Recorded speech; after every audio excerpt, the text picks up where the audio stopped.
다섯 번째 미니멀리즘의 조건의 사진은 산만함 자체를 어떻게 표현할 것이냐라는 거죠.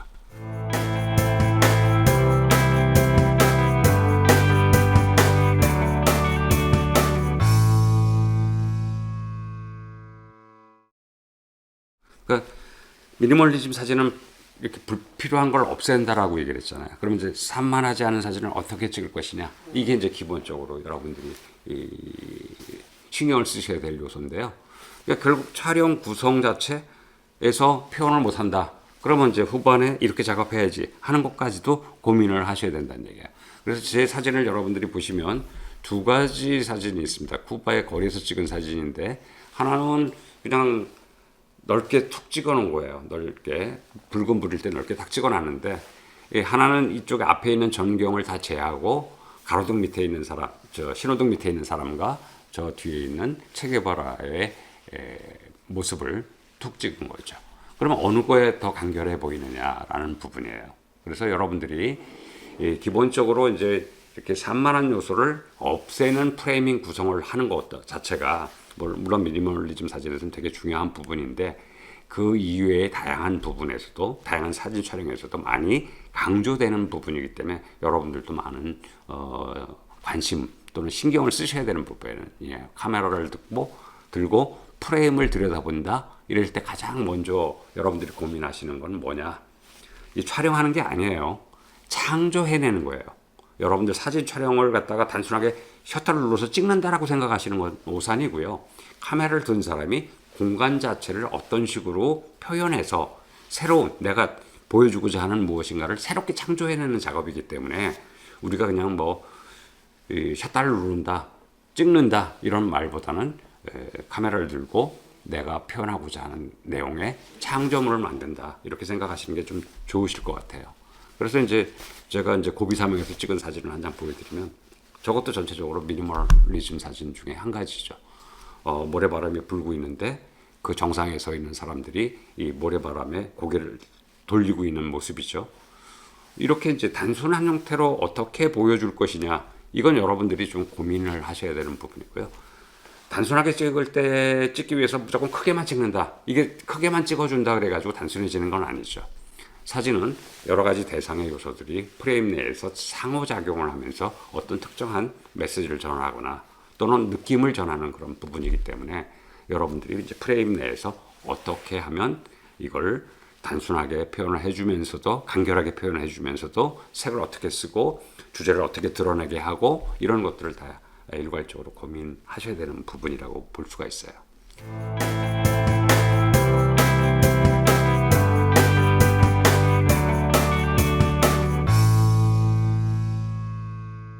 앞에서 이제 네거티브 공간이 나왔는데요. 이제 이번에는 완전히 한 가지 배경에만 한번 고민해 볼게요.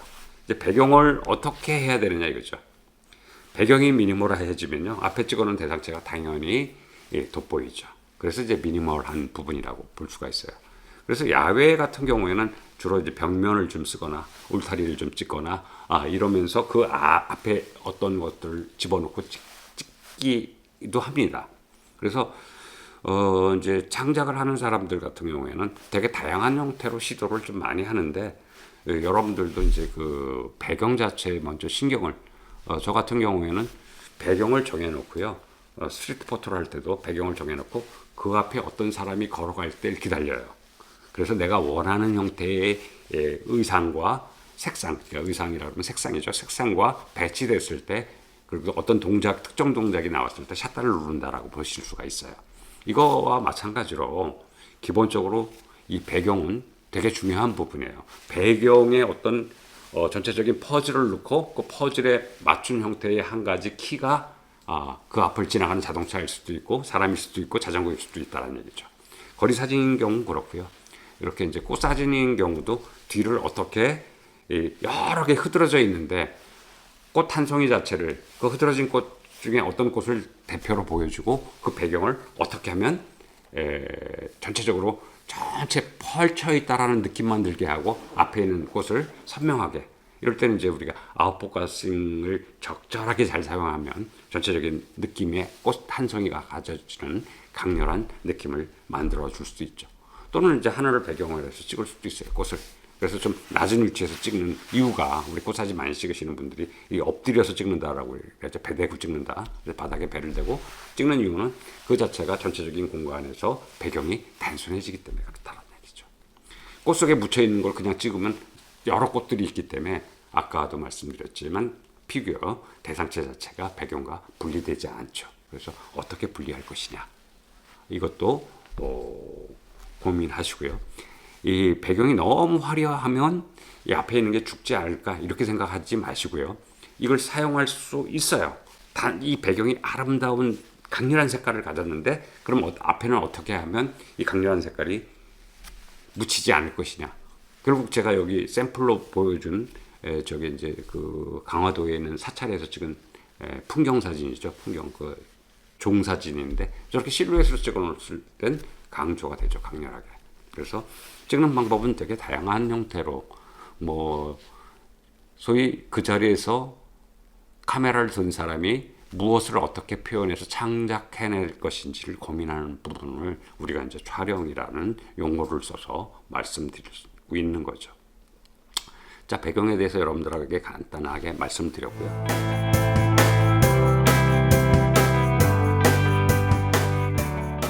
그 다음에 이제 배경 안에서 기본적인 규칙을 어떻게 지킬 것이냐, 즉 구성에 대한 얘기죠. 어떻게 구성하면 보여지는 게 강렬할 것이냐, 중앙 대칭으로 시킬 것이냐, 우리가 3분할 구도에 놓을 것이냐, 뭐 이런 것들을 쓰는데, 이제 기초 단계에서는 이제 3분할 구도라고 얘기를 하고요. 중급 이상을 올라가면 골드 트라이앵글이라는 그 구성을 써가지고 이제 표현하는 법을 배웁니다. 그런데 이제 기본적으로 가장 우리가 기본이라고 하는 형태로 3분할을 3분할 안에 넣었을 때 어떻게 표현될 것이냐, 안정되면서 그것 보는 사람에게 어떻게 눈길을 끌어줄 수 있을 것인지, 이거에 대한 고민을 한번 해보실 필요가 있을 거고요. 그래서 저도 이제 이렇게 삼각형 구성의 3분할을, 이거 단순하죠. 단순하게 찍은 거예요. 이제 쿠바의 어떤 그 해변가에서 제가 찍은 건데 되게 단순해요. 유원지기 때문에 날아가는 새까지 해서 이렇게 삼각형으로 맞춰지는 삼각형 구성이면서도 기본적으로 3분할 지점에 특정 피사체를 배치시킨 사진이라고 볼 수가 있습니다.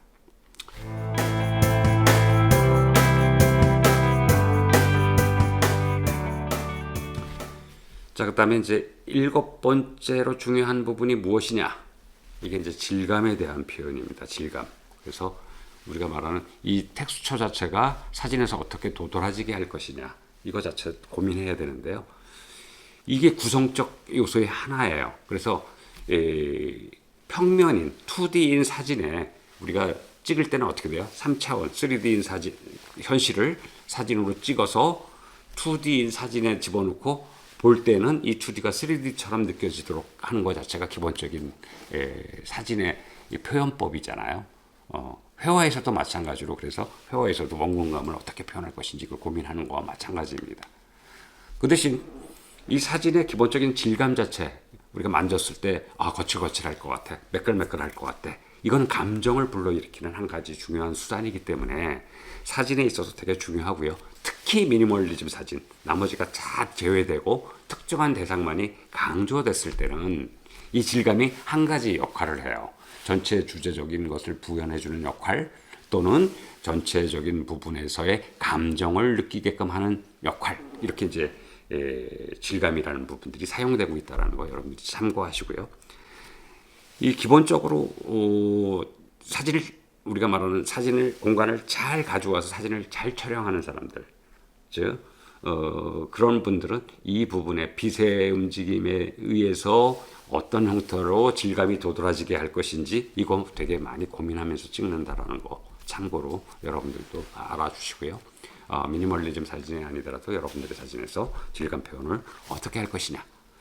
그래서 질감 표현을 잘 해놓으면 사진이 되게 창조적인 느낌이 들어요. 그리고 그 작가가 전하고자 하는 감정의 부분 자체가 그 질감을 통해서 우리가 조금 매끈매끈할 것 같아, 이런 걸 통해 가지고 우리한테 전달된다라고 보시면 되겠습니다. 자, 제가 찍어놓은 벽 앞에 꽃입니다. 그래서 벽은 거칠거칠하게 보여지고 꽃은 부들부들한 느낌이, 아주 부드러운 느낌이 들어가죠. 그래서 단순하게 찍었지만 그런 부분들, 그리고 이것도 역시 앞에서 설명한 3분 아래 기본적인 구성을 따랐다라고 볼 수가 있습니다.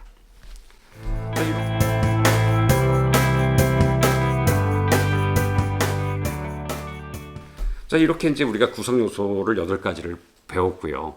9번째는 그럼 의미를 어떻게 표현할 것이냐 이거죠. 의미. 이 앞에서 말씀드렸지만 미니멀리즘은 1960년에서 70년도에 그 예술인 사이에서 되게 뭐랄까요, 하나의 트렌드가 됐던 예술적 표현 방법이잖아요. 그래서 이 미니멀리즘 운동은 그 예술가들이 어떤 개인적인 감정이나 자신이 하고자 하는 것을 표현했어요. 그런데 이제 기본적으로 이 메시지나 은유 자체를 이렇게 뚜렷하게 나타나는 부분에 대해서는 좀 이렇게 피했다라고 보는 게 좋아요. 그래서 네가 보면서 이제 저걸 하라라고. 그래서 미니멀리즘 작가 중에 하나인 한 분인 프랭크 스텔라라는 사람은 이렇게 얘기를 했죠. 보는 것은 보게 되는 것이다라는 말, 어려운 말을 써가지고 미니멀리즘 자체를 요약을 했습니다. 이제 의미의 표현을 보는 사람에게 어떻게 느끼게끔 할 것이냐. 이것도 이제 기본적으로 미니멀리즘 사진의 방법론이라고 볼 수가 있고요. 제가 이제 찍어놓은 오른쪽에 그 노를 적고 있는 앞에 있는 물결, 전체적인 푸른색의 빛을 받아가지고 있는 혈혈단신의 보트 하나. 그럼 저 부분을 보면서 어떤 느낌을 갖게 할 것이냐라는 거죠. 저 멀리 떨어져 있는 그 섬을 향해서 그 노를 적어가는 저 사람에 대한 부분들을 우리는 어떤 느낌을 갖고 쳐다볼 것이냐는 얘기죠.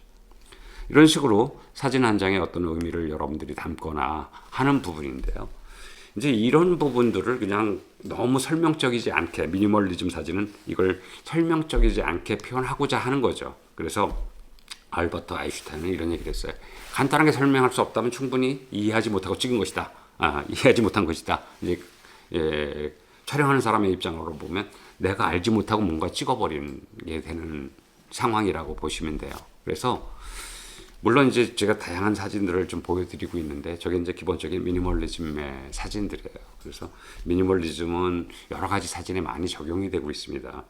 건축 사진, 풍경 사진, 인물 사진, 추상 사진, 흑백 사진, 전 분야에서 이 미니멀리즘적인 표현법이 많이 사용되고 있기 때문에 여러분들은 결과적으로 이 미니멀리즘적 표현에 대한 방법을 한두 가지는 익혀두셔야 되는 거죠. 물론 내 사진의 전체적인 스타일을 미니멀리즘으로 가져가겠다 이런 분들의 경우는 철두철미하게 미니멀리즘에 대해서 고민하셔야 되지만 일반적인 촬영을 하시는 분도 내 사진이 보는 사람에게 담백하고 임팩트 있게 전달하려면 어떻게 찍어야 되냐, 바로 이 미니멀리즘적 표현 기법을 여러분들도 사용하실 수 있어야 된다는 얘기입니다. 자, 제 사진을 한 장 볼까요? 자, 이거 쿠바에서 찍은 사진입니다. 단순하죠? 네, 단순하게 보여지는 부분들, 거리 사진이지만 저렇게 단순한 거죠. 그래서 현대인들의 어떤 표상 자체가 보여지고 있는데요. 이런 식으로 이제 여러분들의 사진을 어떻게 단순하게 찍을 것이냐, 이것도 한 가지 고민한 부분이 있고요. 마지막으로 이제 10번째는 기본적으로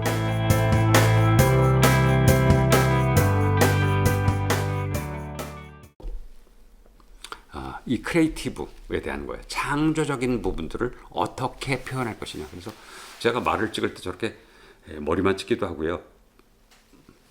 사람을 찍을 때, 얼굴을 찍을 때 반쪽만 찍기도 합니다. 이건 전부 크리에이티브한 부분들이죠. 그래서 주관적 그 주체자로서의, 카메라를 든 사람은 주관적 주체자로서의 사물을 번역해낸다라고 보시면 돼요. 사물에서 보여지고 있는, 비춰지고 있는 것을 번역해서 내 사진을 보는 사람에게 이렇게 통역해준다라고 생각하시면 여러분들이 사진가로서, 즉 사진 카메라를 들고 다니면서 셔터를 누를 때 신중할 수밖에 없게 되고요. 고민할 수밖에 없게 됩니다. 그런 고민과 그런 것들의 결과물이 좋은 사진으로 나타나는 거기 때문에 쉼없이 그냥 눈에 보이고 이쁘다 그래서 셔터를 막 눌러대는 게 아니고요. 이걸 어떻게 표현해서 어떻게 보여줄 것인지 잠깐 고민하는 사람의 사진이 보다 더 아주 우수한 사진이 된다라고 여러분들한테 말씀드릴 수 있어요. 결국은 미니멀리즘을 추구하는 사람은 되게 크리에이티브한 부분, 창조적이어야 되겠죠. 창조적이어야 돼. 그래서 창조적인 부분들을 자꾸 시도해 볼 필요가 있어요. 그래서 우리가 말하는 그 법칙을 깨라, 이거는 기본적으로 미니멀리즘을 사진에 적용되는 굉장히 중요한 키워드 중에 하나입니다. 뭐 어떻게 하면 안 돼, 뭐 어떻게 해야 돼, 피사체는 어디다 둬야 돼, 이거 다 깰 수 있는 게 기본적으로 사진이고요. 좋은 사진의 방법이고요. 또 미니멀리즘을 추구하는 분들의 방법이라고 말씀드릴 수 있어요. 자, 이제 이렇게 여러분들한테 이제 10가지에 대한 사항을 잠깐 말씀드렸는데요. 그래서 그럼 너는 뭘 어떻게 했느냐? 제가 아주 옛날에 2015년도에 한 사진을 보여드릴게요. 저게 이제 저한테는 이제 미니멀리즘적으로 표현된 거예요. 즉 제목은 이제 가족인데요. 각자들의 모습, 물론 우리가 말하는 누끼따따라고 얘기하죠.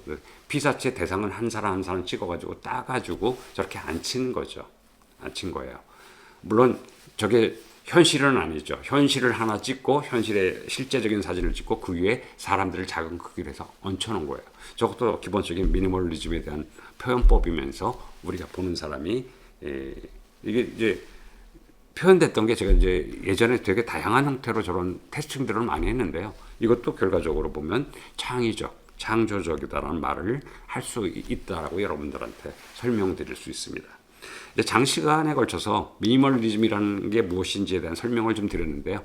여기 9가지 팁을 간단하게 설명을 여러분들이 봐주시길 바라고, 이 9가지의 아이디어를 베이스로 해서 여러분들이 보다 더 미니멀리즘 사진을 통해 가지고 여러분들의 사진이 좋은 사진으로 이렇게 바뀌었으면 좋겠다라는 생각을 합니다. 이 9가지 사항 쭉 읽어보시기 바랍니다. 자, 오늘은 여러분들하고 미니멀리즘 사진에 대해서 미니멀리즘 사진이 갖고 있는 기본적인 조건은 무엇인지에 대한 설명을 잠깐 드렸습니다. 감사합니다.